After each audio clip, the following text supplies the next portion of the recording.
وہ ریڈ سی film festival میں پیش کی جائے گی. اور ان کے ساتھ ہی ایک اور پاکستانی ماہنور یوسف، ان کی عید مبارک بھی ایونٹ کا حصہ بنی ہے. عید مبارک. جی دیکھیے رواں برس دسمبر میں ہونے والے فلم فیسٹیول میں رونقیں بڑھائیں گے بہت ساری کنٹریز. جی چلیں بات کر لیتے ہیں. ہمارے ساتھ موجود ہیں شارٹ فلم میکر ہیرا شیراز. ہیرا کنگریچولیشنز، بہت بہت مبارک ہو آپ کو سب سے پہلے اس کے لیے.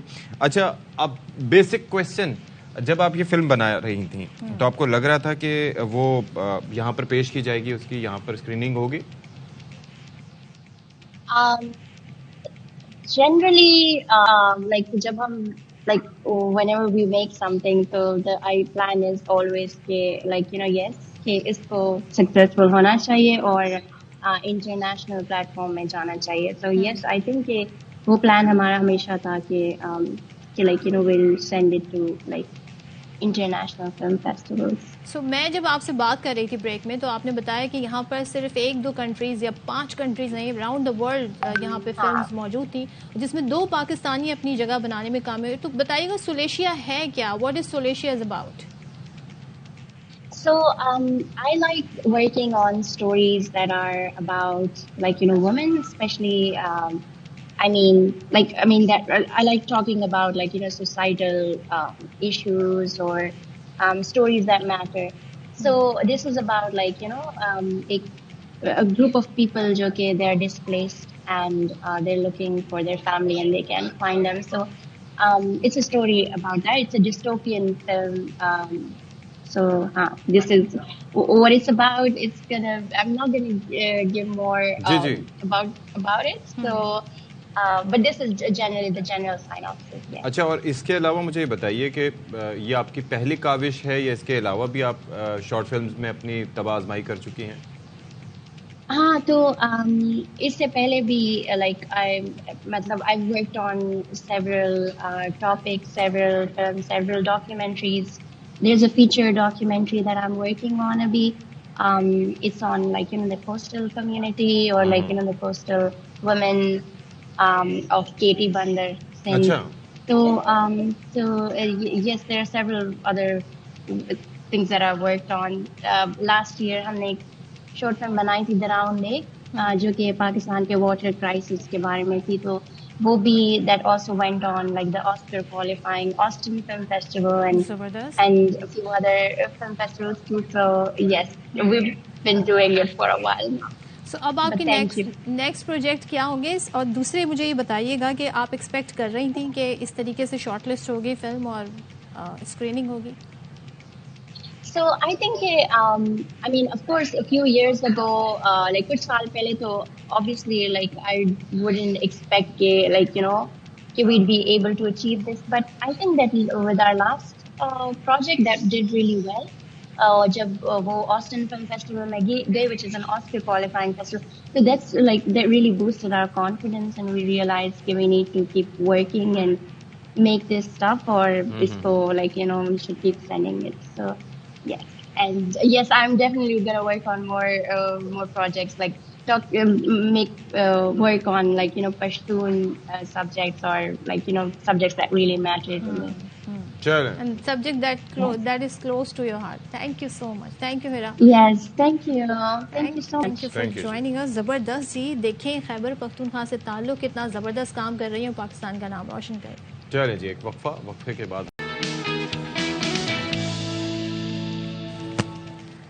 جی چلیں جی چلتے ہو تو جاپان کو چلو. اچھا ہے جی، اور ٹکٹ نہیں ہے تو یہیں پہ رہ جاؤ. آج کل مارکیٹ میں ایک پھل کی الغار ہے جو اس کے میٹھے پن کی وجہ سے، اس کی مطلب اس کے ٹیسٹ کی وجہ سے عجیب و غریب سا اس کا ٹیسٹ ہوتا ہے. بس کر دیں، اتنا زبردست. آپ نے کچا کھایا ہوگا؟ نہیں مطلب ہوتا ہے نہ میٹھا ہوتا ہے نہ پھیکا ہوتا ہے. میں اس کی برائی نہیں سن سکتا، برائی نہیں کر رہی، میں بتا رہی ہوں کہ بڑا ڈفرینٹ سا ہوتا ہے. بہت مزہ ہوتا ہے جی، بہت مزے کا ہوتا ہے. اس کو ہم لوگ بھی کہا جاتا ہے، جاپانی پھل بھی کہا جاتا ہے. ہم لوگ کہتے ہیں، ہم سمجھتے ہیں ہم لوگ کہتے ہیں. جی جی ایسا ہی ہے. اچھا، بہت سے نام ہیں اس کے، کس نام سے پکاروں؟ کیا نام ہے تمہارا؟ لوگ تو نہیں ہے، کیوں تم کو دیکھتے ہی دل کھو گیا ہمارا. تو اس پر بات کر لیتے ہیں جی. ہمارے ساتھ وداؤٹ ویسٹنگ اینی ٹائم ہمارے ساتھ یہاں پر اسٹوڈیوز میں موجود ہیں ہنا. اور ہنا کی کل برتھ ڈے بھی تھی تو happy birthday to you. تو ہنا، یہ اس پھل کی مناسبت سے آپ یہ جیکٹ پہن کے آئی ہیں؟ It's a coincidence. ویسے ایسا ہونا چاہیے, آپ کو پھلوں کو سبزیوں کو اتنا گریٹ کرنا چاہیے کہ ایوری ڈے. یہ ہم اسکول میں چھوڑ کے آ جاتے ہیں, ہونا چاہیے اسکول میں بچوں کے وہ ڈریس ہوتے ہیں نا, وہ پھلوں کی مناسبت جو اسکول میں سکھایا جاتا ہے ساری زندگی ہم نے اس پیٹرن پہ چلنا ہوتا ہے نا, تو وائی ناٹ ہم لوگ جیسے ہم لوگ. چلیں بتائیں کیا کیا خصوصیات ہیں اس خوبصورت پھل میں. ہم لوگ جاپانی پھل اس کو کہتے ہیں, اور باقی اس کے بہت سارے نام ہیں, لیکن اس کی جو بینیفٹ ہے نا اس میں بیٹا کیروٹین ہوتا ہے, آنکھوں کے لیے بہت اچھا ہے. اور ہم اس کو اتنا اگنور کر لیتے ہیں کیونکہ اس کا ٹیسٹ واقعی کچھ عجیب سا ہوتا ہے.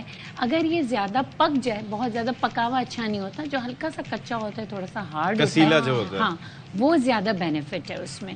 فائبر کی مقدار اتنی اچھی ہوتی ہے, بون ہیلتھ کے لیے آپ کی بہت اچھی ہے. وائٹامن ڈی ہوتا ہے اس میں, وائٹامن سی. دیکھیں وائٹامن سی وہ سورس ہے کہ جو آپ کی باڈی میں خود نہیں بنتا, آپ کو کھانے کی چیزوں سے. وائٹامن سی کسی یعنی آپ کی باڈی خود نہیں بنا رہی ہوتی وائٹامن سی, آپ کو وہ غذائیں جو کہ ہائی ان وائٹامن سی. ہمارے کچھ دوست ہیں وہ کہہ رہے ہیں کہ ہم لیمو کیوں نہ نچوڑ کے پی لیں, اس میں کیا خاص بات ہے اگر کسیلا ہی ہم نے کھانا ہے تو. سوال دیکھیں لیمبو میں بیٹا کیروٹینین نہیں ہے, اس میں بیٹا وہ جو ہے وہی جو ہے نہیں ہے, جی وائٹامن اے ہے.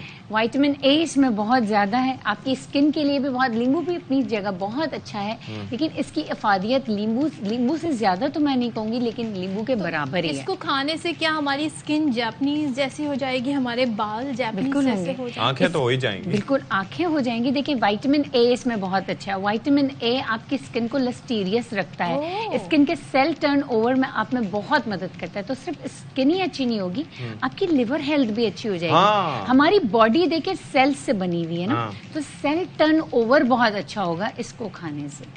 اینٹی ایجنگ ہے, تو اینٹی ایجنگ کتنا کھائیں. اور ڈائبٹک پیشنٹس کیا وہ کھا سکتے ہیں؟ بالکل کھا سکتے ہیں. دیکھیں ڈائبٹک پیشنٹس کے لیے نا بہت ہی غلط مت ہے کہ وہ کوئی فروٹ نہیں کھا سکتے. وہ بالکل کھا سکتے ہیں. ڈائبٹیز کے پیشنٹ کے لیے جو فروٹ کھانے کا بہترین وقت ہے وہ بریکفاسٹ ہے. بریکفاسٹ میں کھائیں پہلے, یا تو وہ ایگز کھا لیں, اور کاربوہائیڈریٹ کوئی بھی لیں 1 کپ.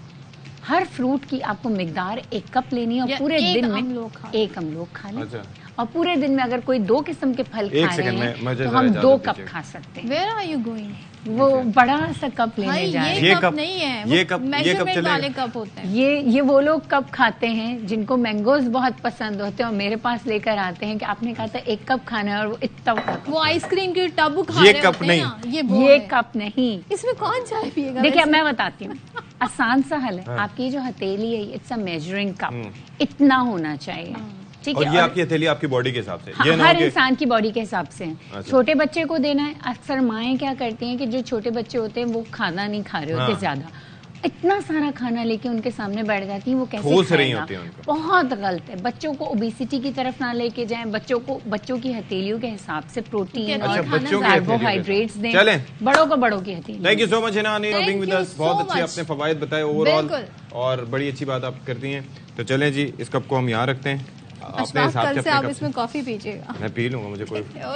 اللہ حافظ, ملتے ہیں انشاءاللہ کل. Bye bye.